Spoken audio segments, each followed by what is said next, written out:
የቡና ምርትን በስፋትና በጥራት በማምረት እንደ ሀገር ከዘርፉ የሚገኘውን ገቢ ለማሳደግ በከፍተኛ ትኩረት የተሰራ ይገኛል።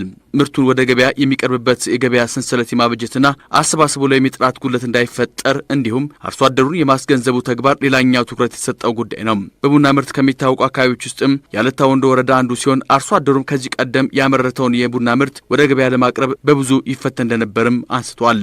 እዚህ ተሸክመን እኮ ከአህያን ጭነን ከሰዎችን እኮ ከጋሮ አስለቅመን ከነሱ አሽከምን ሌላ ቦታ ሲሸጥ ነበር። አሁን ከሳቸው ከመጡ በኋላ እኮ እኛ ታድለናል በማለታችን ነው። እንኳንስ እሱ እንኳንስ መጣን በማለታችን በደስታ ነው የተበለናል። ዳምበተ ኢሲዳ ከቢጮ ፈኒንኮ አቶ አግራሻሎ እባላለሁ። እስካሁን ድረስ ያመረትኩትን ምርት አምጥቼ ያቀረብኩ ነው። እኔም ሆንኩኝ ምርቱን የሚረከበኝ ድርጅት ሁለታችንም ተጠቃሚ አድርጎናል። ቀርጫንሼ ይህንን ድርጅት መጥቶ ከከፈተ በኋላ ተጠቃሚ አድርጎናል። ቀርጫንሼ ካምፓኒ በጣም ነው አሁን ግጂም ጥሩ እንትን እያደረጉ ነው። ከሌሎች የተለየ ዋጋ እየገዙልኝ እኛም እነርሱን እያገስን ለየት የተሻሻለ ሁኔታው እየረዳኝ እንደዛው እያመጣን ነው። የቡና ምርት እርሻን በማዘመን አዳዲስ ቴክኖሎጂዎችን ወደ ሀገር ውስጥ በማስገባት ያመረተ ቡና ወደ ውጭ ሀገር በመላክ የውጭ ምንዛሪ ለሀገሪቱ እያስገኘ የሚገኘው ቀርጫንሼ ግሩፕ ባለታ ወንዶ ወረዳ የሚታየውን የቡና አምራቾችን ችግር በማቃለል ያመረቱትን የቡና ምርትም ህጋዊ በሆነ መንገድ በማሰባሰብ ለውጭ ሀገር ገበያ በማቅረብ ላይ ይገኛል። ይህ ደግሞ የገበያ ሰንሰለት የነበረውን ችግር እንዳቃለለላቸውም አርሶ አደሮቹ ነግረውናል። አይነት ሰምተን ወደዚህ አምጥተናል። ካስገባን በኋላ እኮ ምርጥ ቡናና ትክክለኛ ምርት አመርተን ወደዚህ ማስገባት ጀምረናል። ከዚህ ቀደም ያመረትነው የቡና ምርት በአህያ ጭነን ረጅም ርቀት እንጓዝ ነበር። አሁን ግን በቅርበት አቅርበን እየሸጥን ተጠቃሚ ሆነናል።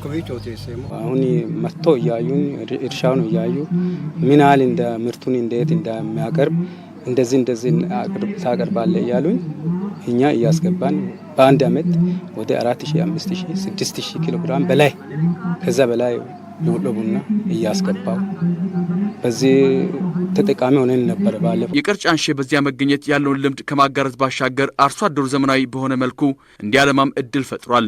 በተለይ ደግሞ የምርት ብክነትን በመቀነስ ጥራት ያለው ምርት ለውጭ ገበያ እንዲቀርብም ሆኗል። ከቀርጫንሼ ግሩፕ ባለፈም በወረዳው 56 መሰል ኢንዱስትሪዎች ያሉ ሲሆን ከተቋማቱ ጋር በመቀናጀትም ዘርፍ ብዙ ስራዎችን በማከናወን ላይ እንገኛለን ሲሉም ወረዳው አመላክቷል። እንደኛ ወረዳ እስከ 56 የሚሉ እንደዚህ አይነት የቡና ኢንዱስትሪዎች ነው ያለው በግልና በአክሲዮን እና በማይበራት ቡና እንትን ያለው እዚህ ላይ ቡናን ምርትና ምርታማነት ከማሳደግ አንጻር ሁለት ግብ ጥለን ነው እንደ ወረዳ እየሰራን ያለ ነው። አንደኛ የቡናን ማሳን ከማስፋት አንጻር፣ ሌላ ደግሞ የቡናና ምርትና ምርታማነትን ከማሳደግ አንጻር ዘርፈ ብዙ ስራዎች ነው ስንሰራ የቆየ ነው። የቡና ማሳን ከማስፋት አንጻር በተለይ የተለያዩ የቡና ችግኞችን ዘንድሮ ብቻ በዚህ አመት ወደ 2.4 ሚሊዮን የሚሆኑ ችግኞችን በማፍራት የአርሶ አደሩ እንዲተክል ነው ያደረግነው። የቀርጫንሼ ግሩፕ የደቡብ ቅርንጫፍ ስራ አስኪያጅ አቶ ማሙሹ ላይ በበኩላቸው በአካባቢው የሚመረተውን ምርት በተገቢ መንገድ በማሰባሰብ ወደ ውጭ ሀገራት ከተላከ በኋላም አርሶ አደሩ ልዩ ጥቅም የሚያገኝበትን ስርዓት በመዘርጋት ተቋሙ እየሰራ እንደሆነም ጠቁመዋል። ቡና ከሚያቀርብልን ቡናውን እንረከባለን። በሰዓቱ ቡናው በሚገዛው በአገሪቱ ባወጣው ዋጋ ላይ ቡናውን እንገዛለን። ከዛ በኋላ ቡናውን ከገዛንና ለውጭ ሀገር ከቀረብን በኋላ ከሚናገኘው ትርፍ ደግሞ መልሰን 1 ኪሎ ግራም ላይ 5 ብርና ከዛ በላይ እየከፈል ነው። እኛ ጋር አባል ያልሆኑትን ደግሞ ለነሱ ደግሞ በተወሰነ ክፍያ የምንከፍላቸው ድርጅት ነው። የተፈጠረው የገበያ ሰንሰለት አርሶ አደሩን ስለመጥቀሙ ያነሱት የወረዳ ዋና አስተዳዳሪም ሌሎች መሰል ተቋማትን ወደ ወረዳ በመምጣት ራሳቸውና ሀገራቸው እንዲጠቅሙም ጥሪ አቅርበዋል። አርሶ አደሩ የቁጠባ ባህል እንዲዳብር ከማድረግ ግንዛቤ ከመፍጠር አንጻር አርሶ አደሩ እዚህ ቆጥቦ የተለያዩ ችግሮችን ማህበራዊ ችግሮችን ኢኮኖሚ ችግራቸውን እንዲፈቱ ትልቅ አስተዋጽኦ ነው ያደረገው።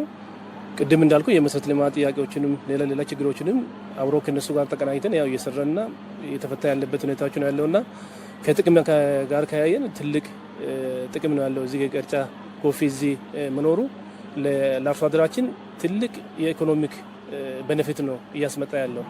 የተለያዩ እነዚህ የቡናውን ፕሮሰስ አድርጎ ቫልዩ አድርጎ ኤክስፖርት የሚያደርጉ ካምፓኒዎች ወደ እነዚህ እንዲመጡ መልእክቴን አስተላልፋለሁ። ዓለም አቀፍ የአርሶ አደሮችን ቀን መሰረት በማድረግም የተሻለ አፈጻጸም ላስመዘገቡ አርሶ አደሮችና ተቋማትም እውቅናና ሽልማትን አበርክቷል።